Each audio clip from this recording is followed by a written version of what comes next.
Greetings, this is the Grumpy Old Slan, and today we're going to be taking a look at the first level Druid spells in Unearthed Arcana. So as we can see, there's a total of 16 first level spells listed, of which 4 are new. These are the ones we're going to be looking at today. The first spell is Ceremony. It has a casting time of 1 hour and a permanent duration and will affect one creature, item, or area. The Druidic Ceremony spell is similar to the clerical spell of the same name. It has a number of applications within the hierarchy of druids. The effect of a ceremony spell does not leave behind an aura of magic, although a no alignment spell or similar magic might reveal the force of true neutrality involved in the magic.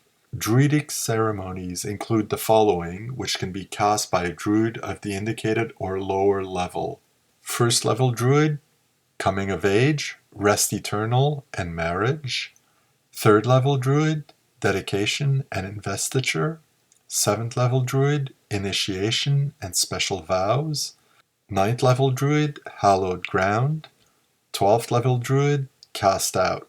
The characteristics of the various types of Druidic ceremony spells are as follows. Coming of age is performed upon young people in Druidic societies, usually when they reach the age of 14, and is symbolic of the young man or young woman's entrance into adulthood. Effects of the spell are the same as for the clerical version, +1 bonus to a single saving throw. See the cleric text for other details. Rest Eternal is cast upon the body of a deceased being, by means of which the soul spirit of the creature is hastened in its journey to its final resting place.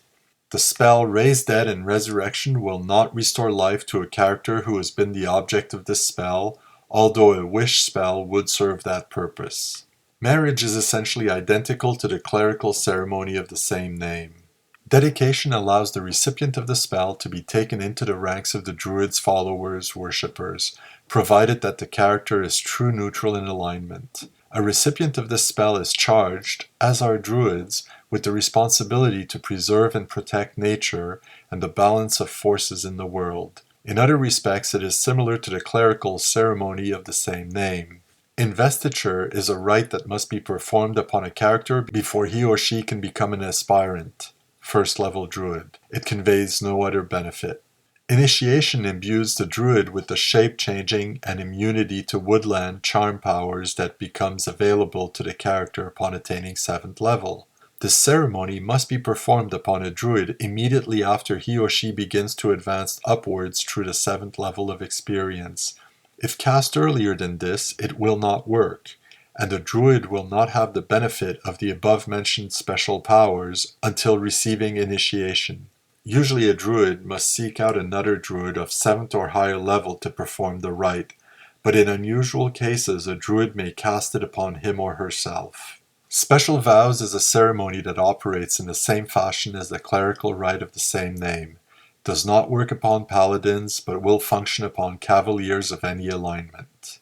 Hallowed ground is cast by the druid on his or her permanent grove. The ceremony ensorcels the trees of the grove so that they will never be affected by disease or other natural disasters. The ground remains hallowed for as long as the druid maintains this grove as his or her permanent base. Cast out is a form of excommunication or punishment that can be performed by a druid upon someone who has committed sacrilege upon the natural environment or in some other way violated the principles and standards of druidism. Its effects may be lessened at a later date by the casting of a reversed version of this ceremony, either by the same druid or another one of at least as high a level as the original caster. But the casting out can never be completely neutralized except by a hierophant druid of any level. A character who has been cast out exudes a powerful negative aura, causing any natural creatures encountered to react negatively to the character. This includes all normal, non-magical animals, monsters native to the woodlands, domesticated beasts such as horses and dogs, and all druids and their followers.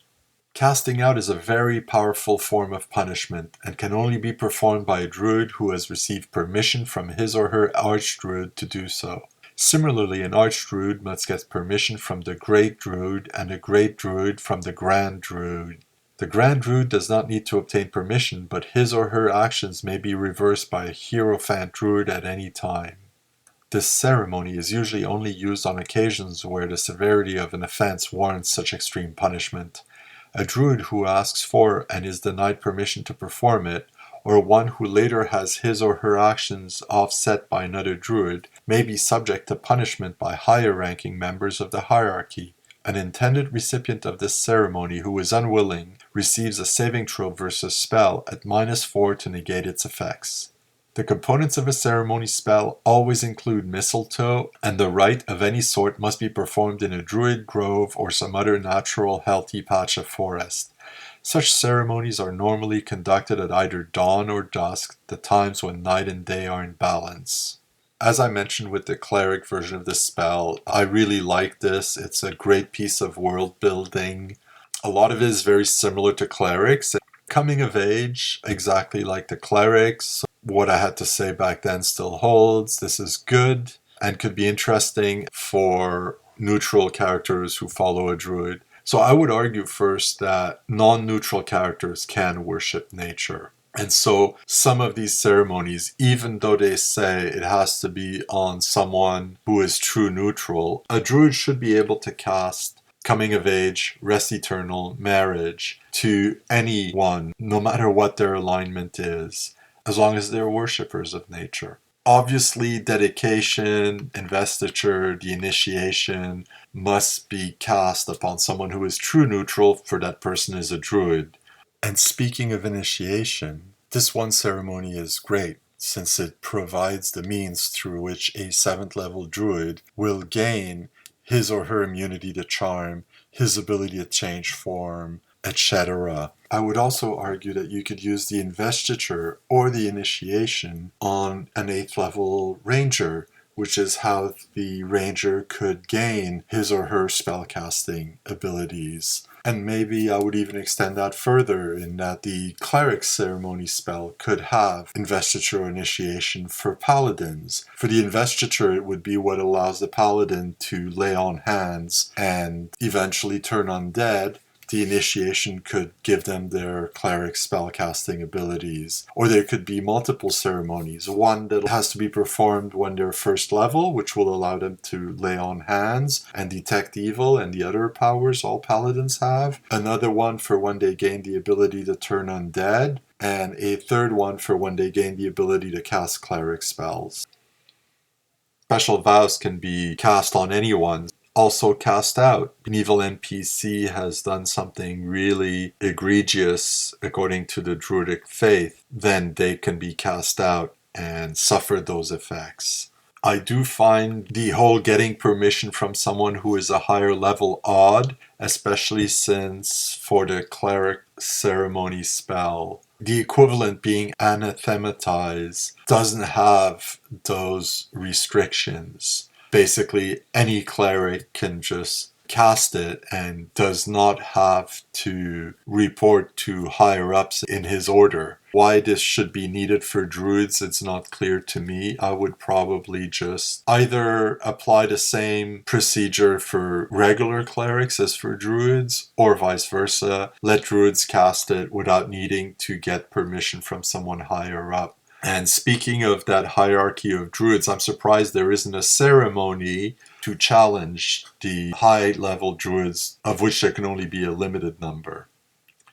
The hallowed ground is also a little bit disappointing to my mind, especially when compared to the consecrate ground of regular clerics, which has some pretty serious power. A consecrated graveyard will automatically turn undead.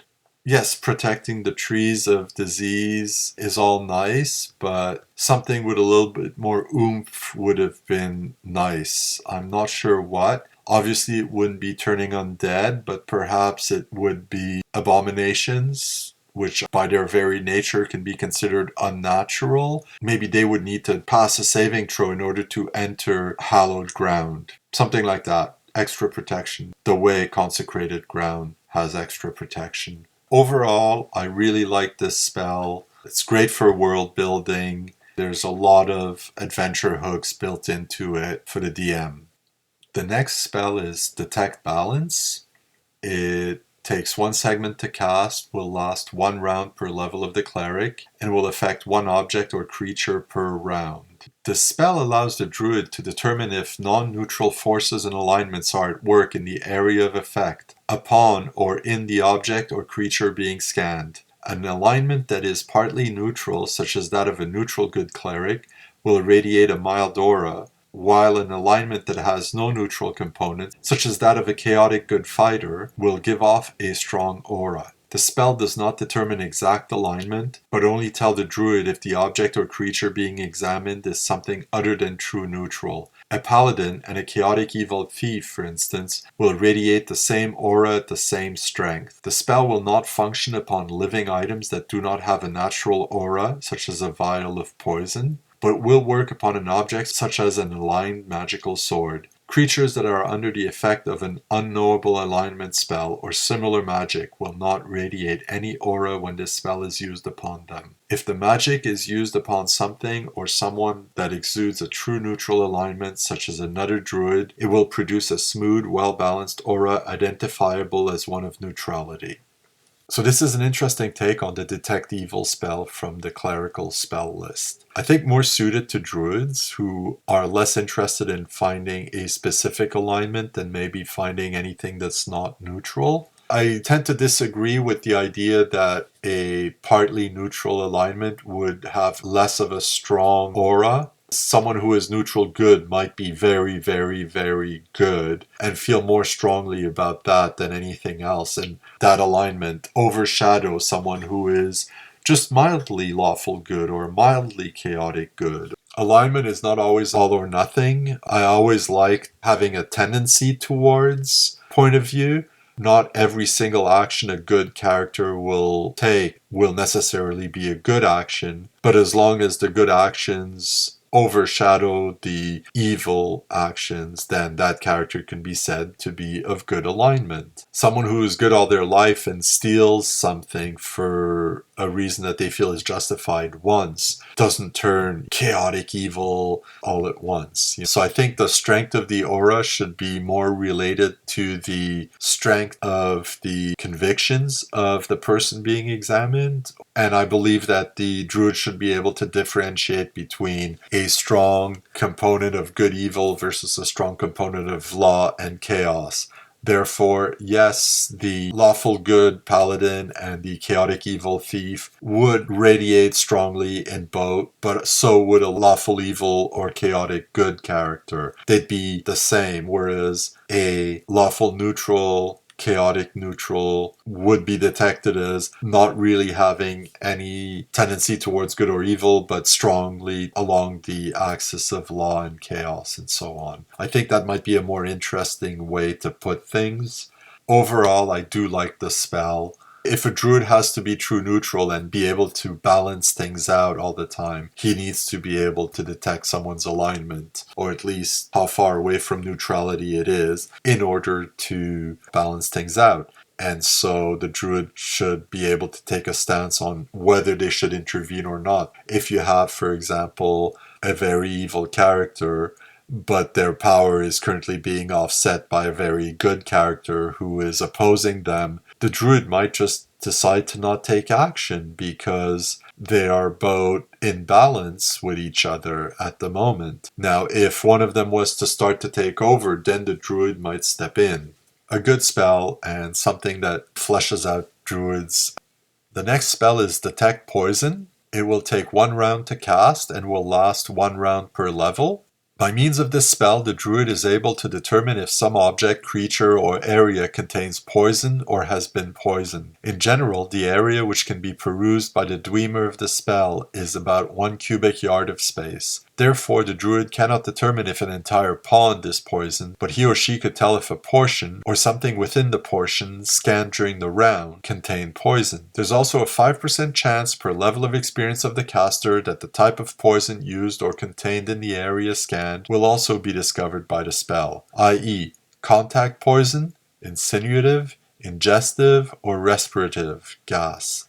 While more than one area can be scanned with a detect poison spell during the duration of the spell, it is almost fruitless to attempt to determine poison type for all those areas. Any single failure on the 5% chance per level roll to detect poison type makes this spell useless for this purpose for the remainder of the duration of that particular casting. In addition to mistletoe, the druid needs a hue leaf as a material component for this spell. The latter item will turn brown if poison is present, so that several will probably be needed to fully utilize the entire spell duration. So this is a good spell. The DM will have to adjudicate whether or not the spell will detect venom, because it says if there's poison inside a creature. So will, for example, the venom in a snake's venom sac be included in this or not, since it's obviously not currently harming the snake. The snake isn't poisoned, but it could bite you and poison you. Overall, an interesting spell. I think it's also a useful one. If a character is suffering from something, it's one way to determine if poison is what the cause is, as opposed to a curse or a disease. Another good spell, which I think improves the usefulness of a druid in a party. And the last spell is Precipitation. It has a casting time of 3 segments, will last 1 segment per level, and has a range of 1 inch per level. The area of effect is a 3-inch diameter cylinder up to 12 inches high. This spell is identical to the first level clerical spell of the same name, except that the druid needs mistletoe as an additional material component. I'm not going to go read the cleric spell. You can go and look up that video where I did read it and see what I thought of it. So let's go for a quick recap. I think overall these additions are quite useful. I've previously mentioned my love of the ceremony spell, and I'm very happy to see it for the druids too. Both detect balance and detect poison could be very useful. The former particularly for druids to help them maintain neutrality. Precipitation, in my opinion, has not changed. I think it's very appropriate for druids to have this spell. I've mentioned this when I was talking about cleric spell. There's quite a few of the cleric spells that are very appropriate to druids, and I'm expecting to see all of them here, though I know 1 or 2 of them don't show up. And I would allow druids to have access to those spells in my games. This has been the Grumpy Old Slan, looking at the first level druid spells in Unearthed Arcana, and I'll see you next time.